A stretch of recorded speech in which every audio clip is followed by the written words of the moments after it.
Hi there, we're Matt and Cheryl, and today we're in Monument Valley. We are here on a 3-day road trip, and we want to share with you some things that we learned from visiting here about food, lodging, the tours that you can go on, and then we want to give you some general tips as well. Now, to start off, I wanted to tell you some things that I knew about this trip before we went, and we were correct about. First, it is a lot of driving. Monument Valley is out there. The other things we knew, it was hot and we're in a desert. Also spot on. And it is beautiful. It is so beautiful and totally worth it. It's amazing. So we were good there. Yeah. Okay, so the first topic that we wish we knew about was food. Okay, I'm going to be honest. I'm not a foodie, but you don't need to be a foodie to know that the food is terrible here. There's really not a lot of options in the first place. There's basically 2 restaurants in the Monument Valley area.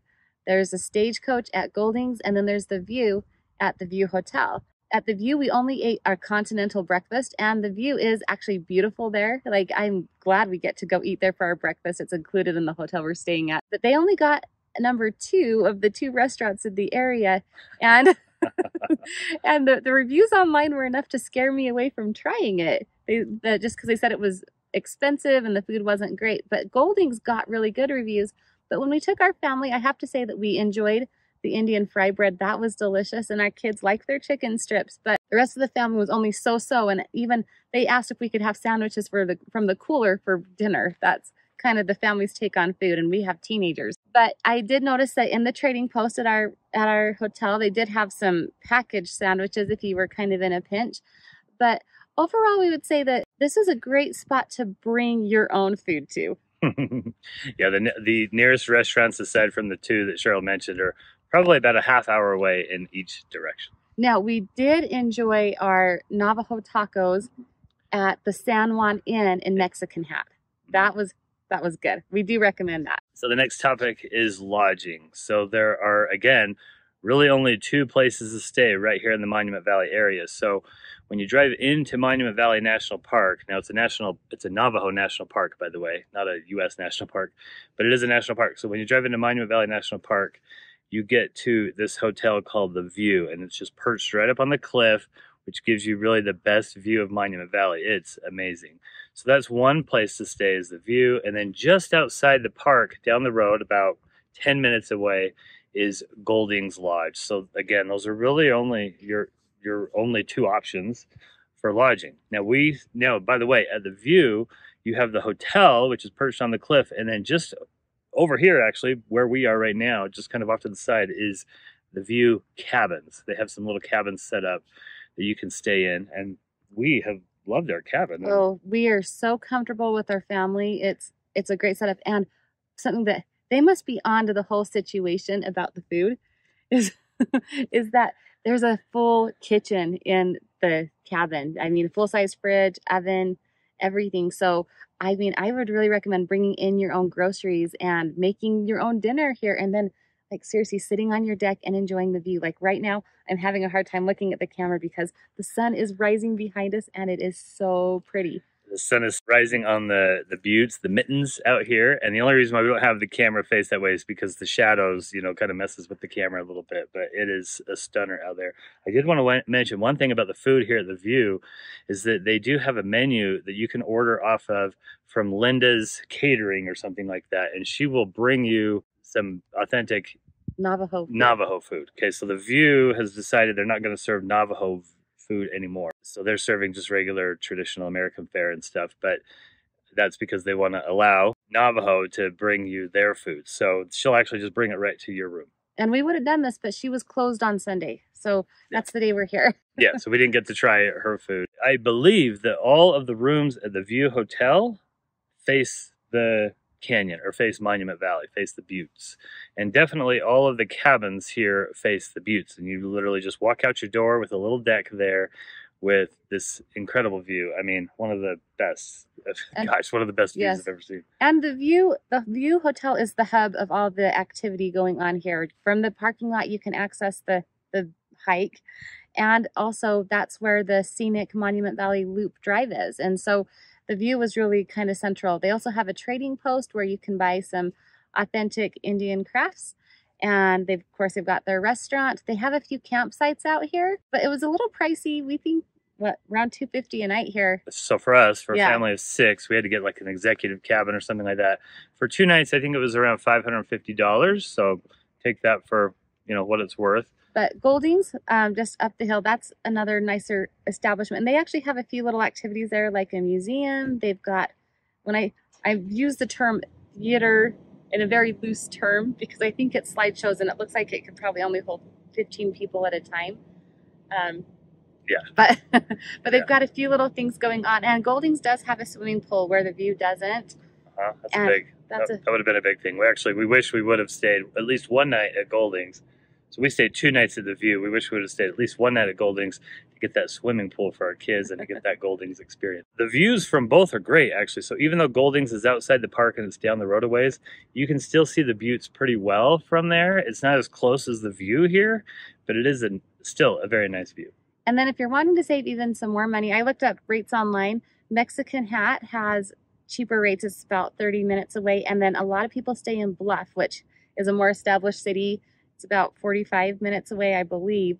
And so those are some other options for where to stay. The next thing we wish we would have known is that it's basically one drive and one hike. So there's one dirt road that goes through the park that is 17 miles long, and it kind of wraps around some of the formations and comes back. It's a loop, and it is a rough dirt road, actually. So maybe that's one thing we wish we...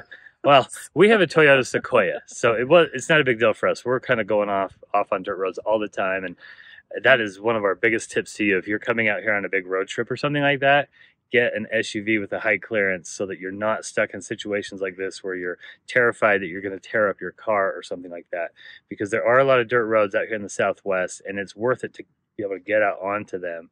We were on another one, which we saw Muley Point earlier, and it was just a stunner. So if you can get out on the dirt roads, that's great. But just know that it is a pretty rough dirt road. By the end of our 17 miles, with a couple of little spur roads that we had turned off to for some overlooks, we were ready to be done with that. Yes, I mean, the road was so rough that, I mean, even in an SUV with a great suspension system, I was driving maybe 5 to 10 miles an hour. It was that bumpy, and the sedans were going even slower. Yes. Yeah. Mm-hmm. Okay. So that's the one road, and then there are actually 2 hikes. So there's one hike that's 4 miles long called the Wildcat Trail, and it just circles around the mitten. The first mitten that you see, it's the West Mitten.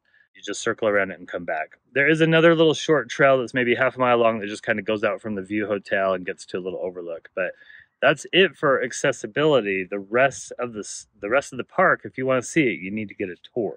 And that's our next thing that we wish we would have known a little bit more about the tours. When we pulled up to go to our tour, we'd already gone on the scenic loop ourselves. And we had booked a sunset tour that left at 4. And she told us right at the beginning, well, we're coming right back here to the parking lot of the View for the sunset. And I was like, oh my gosh, I think we just got ripped off. Right. And so I didn't really understand I thought when I was booking the sunset tour that we were going to get out to this special place for a sunset. And that was not the case, because there's no better place for the sunset than just right here from the View. So in the morning, the sun comes up and it hits the back of the buttes, which is actually amazing for silhouettes. In the evening, the sun sets and it hits the buttes, you know, splashes along the buttes, which is an amazing sunset. And that's the best there is. However, the tour was really nice. So I wanted to give a few pros and cons of our experience. Now there's quite a few different tours you can book. There's one that's an all-day tour that they go out and they feed you and bring you back, and it takes a long time, takes like half a day or more.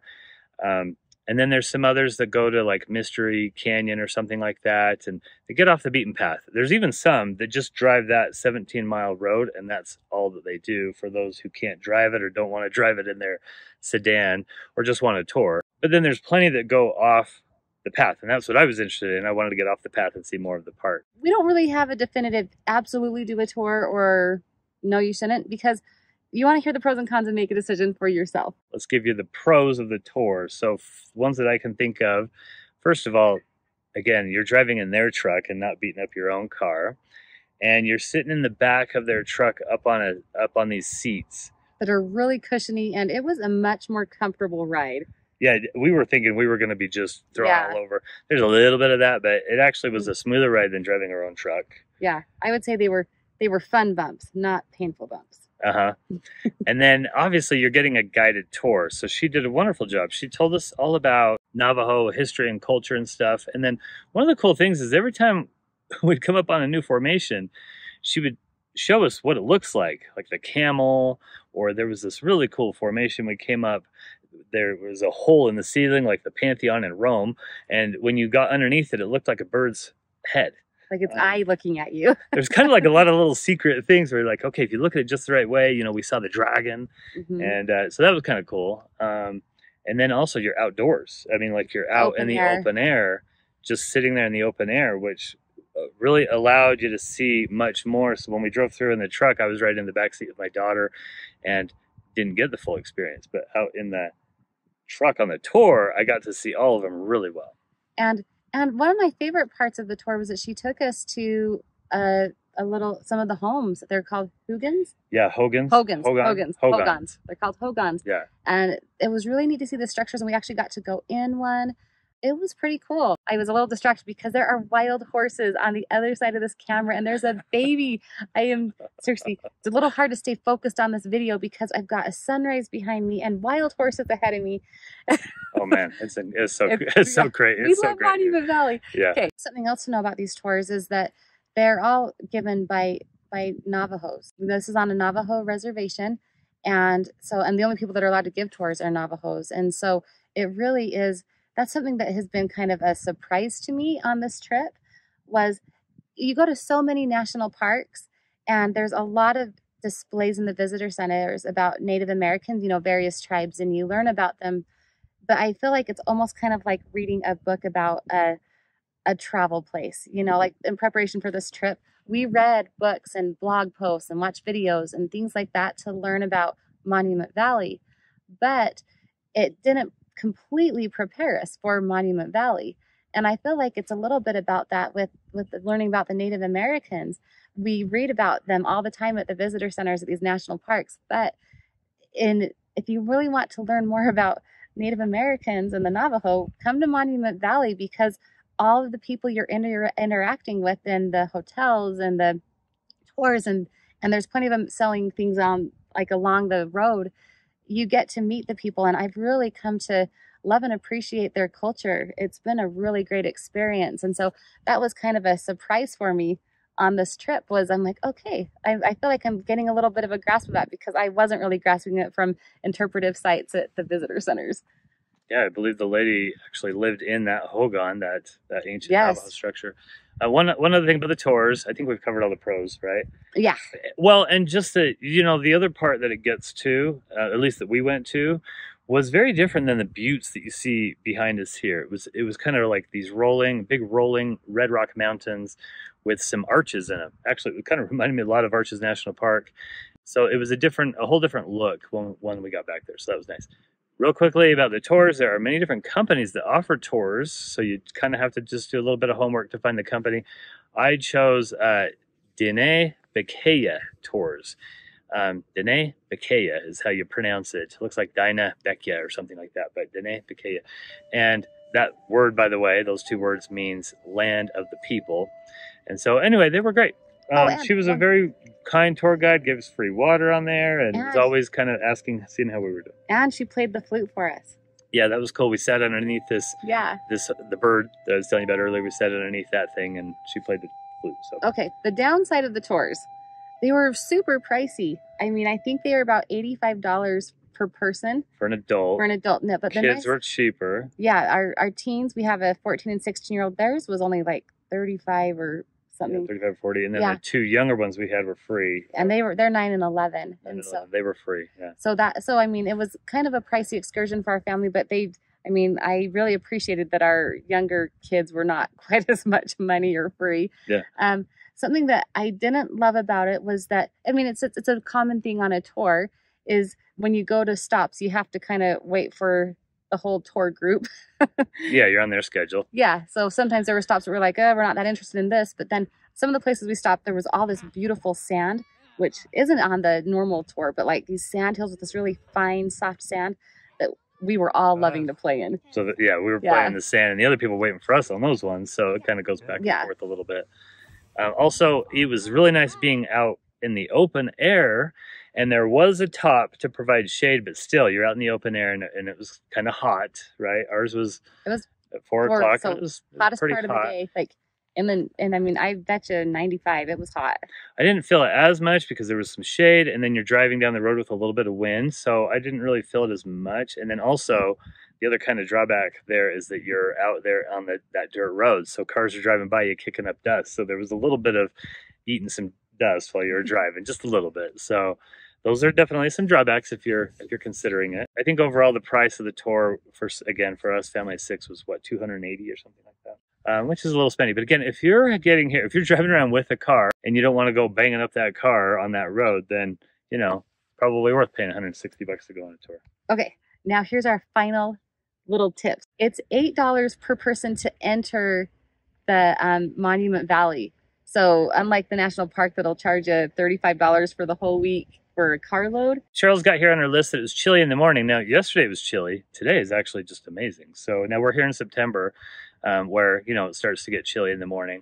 I don't know what it's like in the middle of the summer. I doubt it's that chilly in the middle of the summer.